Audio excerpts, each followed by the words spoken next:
여러분 안녕하세요. 최은석의 일본 군사안보. 오늘은 일본의 대동아 공영권에 대한 이야기를 해보고자 합니다.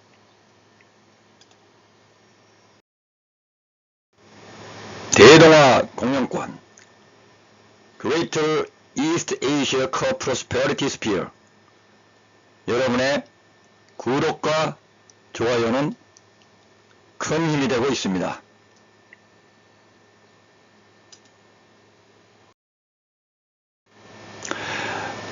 대동아 공영권이란 대동아 사람들이 공동으로 번영하는 권역이라는 뜻으로 일본 제국의 영토 확장 정책이자 선전고의였던 것인데요. 이는 1940년 8월 1일 아시안족이 서양 세력의 식민 지배로부터 해방되려면 일본을 중심으로 대동아 공영권을 결성하여 서양 세력을 몰아내야 한다는 마소카 요스케 외상의 담화에서 공식 석상에 최초 등장을 했죠. 일종의 일본을 맹주로 하는 동아시아 경제 블록 구상인데요. 태평양 전쟁 말기에 이르러 일본은 이를 아시아 침략에 대한 목표로 선전하곤 했죠. 사실 일본은 명치 유신 이후 근대화 작업의 일환으로 근대 국가로 변신은 하였으나 부전자원이 부족했고 따라서 원료와 시장 확보 및 식량 공급 규제가 필요했던 거죠. 그래서 1930년대 동아 신질서 창설이 주창되고 이를 위해 우선 북진 정책을 추진했으며 이것이 어느 정도 달성이 되자 남진 정책을 채택하는 등 이러한 일본의 제국주의적 정책은 구미열강과 이해관계에 충돌할 수밖에 없었던 거죠. 여기서 일본은 자신의 목표를 달성하기 위해 군사력에 의한 위협이라는 강경책을 채택하였고 특히 미국은 일본의 무력 기반의 팽창 정책을 불인하여 그 결과 태평양 전쟁까지 비화되었죠. 1942년에는 일본의 내각에 대동아성을 설치하여 점령 정책을 관장을 했고 태평양 전쟁이 종료될 때까지 이 대동아 공영권을 일본의 대정책의 구호로 이용을 했던 것입니다.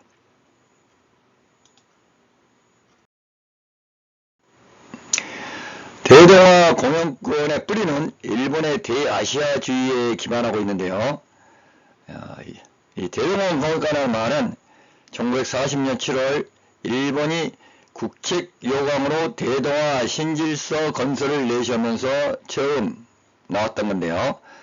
일본이 미국을 상대로 태평양 전쟁을 일으킨 직후인 1941년 12월 10일에는 이 전쟁을 대동아 전쟁이라고 부르기로 결정했고 같은 날 12일에는 전쟁 목적이 대동아 건설을 목적으로 한다라고 이렇게 주장을 했지요.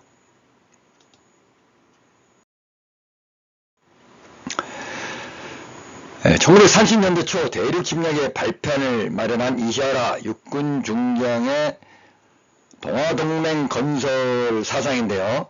그는 소련의 위협을 제거하고 영국과 미국에 대항하기 위하여 일본, 만주 및 진화 3국으로 동아연맹을 결성하고 일본, 조선, 몽고 및 만주 및 한족 등 동양 5족이 제외하여 백인 지배를 종식시키고 지역적이고 문화적인 공통성을 갖는 국가 간의 공존에 의한 동양 평화를 구축하며 일본을 맹주로 하고 타 국가는 종속시켜야 한다 라고 주장을 했는데 이 결과로 일본은 1931년에 만주사변을 유발하고 1937년 중일전쟁으로 이어지며 본격적인 대륙 침략의 길을 걷게 되죠.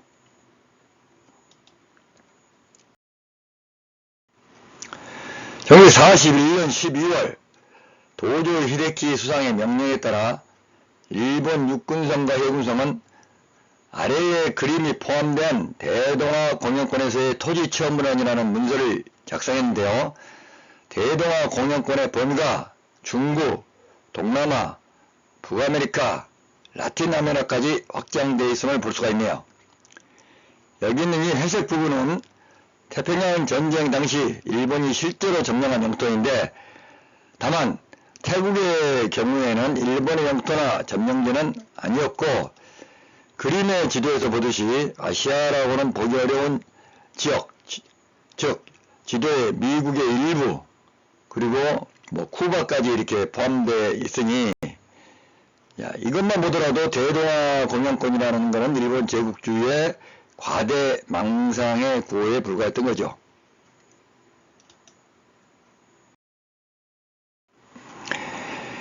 이러한 과대 망상의 사실은 일본 군부의 육해공 알력과 대침략야획의 결과라고 볼 수 있는데요. 특히 일본 군부는 해군과 육군의 주도권 장악을 위한 내부투쟁이 당시에 심했죠. 그리고 무언가 군국주의의 확장의 명분도 필요했고요. 결국 해군은 미국과의 전쟁을, 육군은 동남아로의 대륙 침략기를 택했죠. 그리고 결국 4년 8개월간의 치열했던 태평양 전쟁을 시작하게 된 거죠. 1941년 12월 7일 야마모토 연합함대는 진주만 기습을 감행했고, 동시에 일본의 육군은 말레이 반도로 침공을 개시하게 됐죠. 대동아 건설을 목적으로 한다는 명분과 구호를 외치며 말이죠.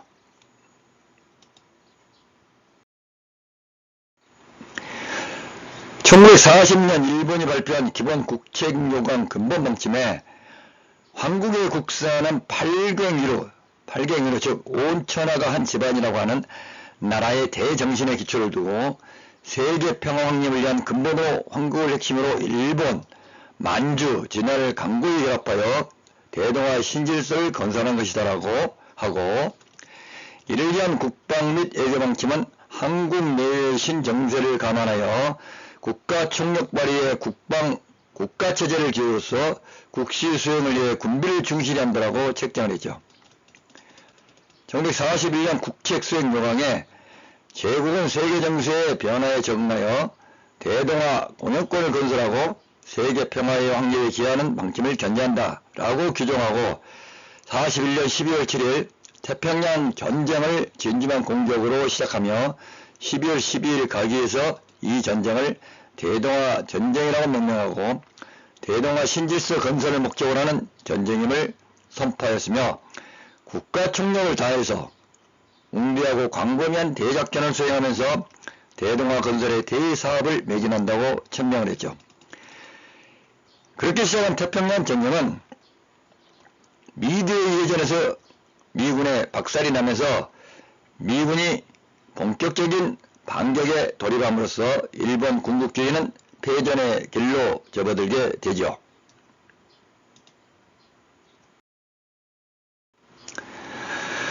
태평양 전쟁이 한참 진행 중인 1943년 11월 5일과 6일 일본 도쿄에서 대동아 회의가 열렸죠. 그때 회의에 참가한 국가들의 이제 정상들인데요. 그때 참가한 국가들입니다. 일본, 태국, 만주국, 버마, 캄보디아, 베트남, 라오스, 한국, 이런 9개 국가들이 이제 참전을 했던 건데요.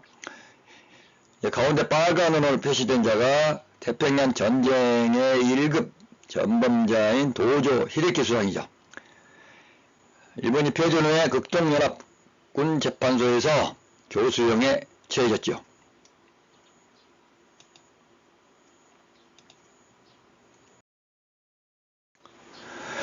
대동아 공영권이 일본 군부에 미친 영향을 요약하면요, 일본 군부의 팽창주의적 침략사상, 아시아주의는 결국 조선의 식민지 지배를 명분을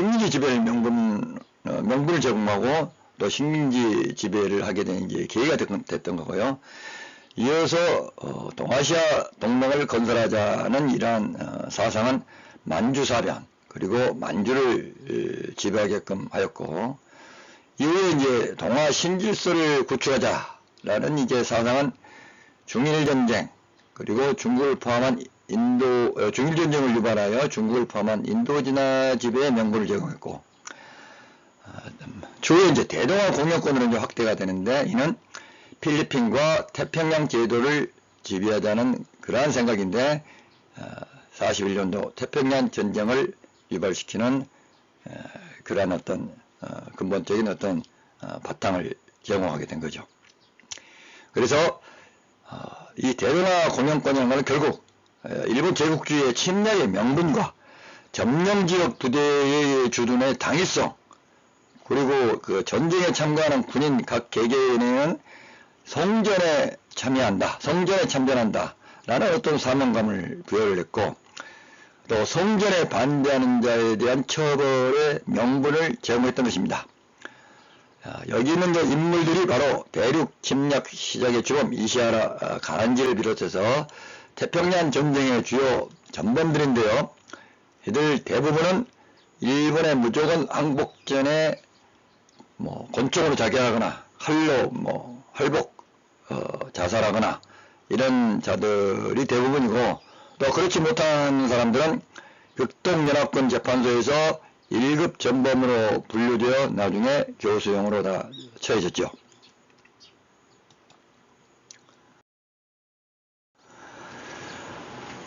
2013년에 아베 신조 제2차 내각이 등장하면서 일본 우익들을 중심으로 대동아 공영권은 정당했다라는 주장이 한때 대두되어 아시아 국가들의 많은 반발과 빈축을 산 적이 있죠. 잘 아시는 이 아베라는 인물은 최근 몇 년 전에 저격당해 사망을 했지만, 잘 아시다시피 역대 일본의 최장수 총리를 해먹은 일본 우익 중에 극초 우익 사상을 지닌 강경파 인물이죠.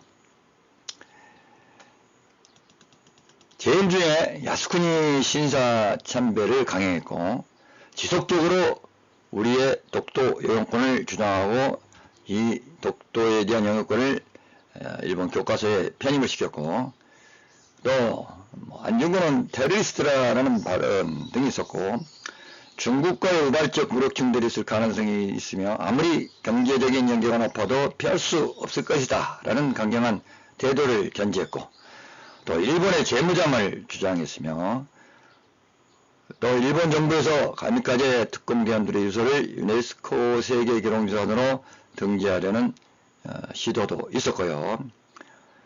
자, 이 인물은 이제 아베가 총리할 때 부총리였던 아소 다로인데, 이 사람이 또 2019년 9월에 공식 석상에서 대동아 전쟁이라는 명칭을 사용하기도 했죠.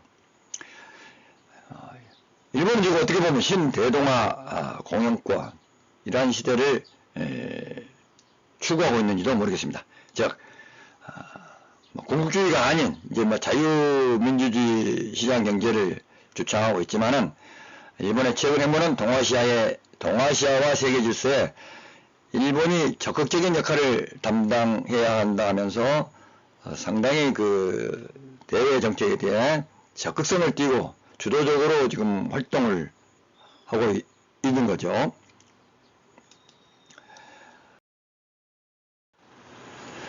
자, 일본의 대동아 공영권 얘기 잘 들으셨습니까?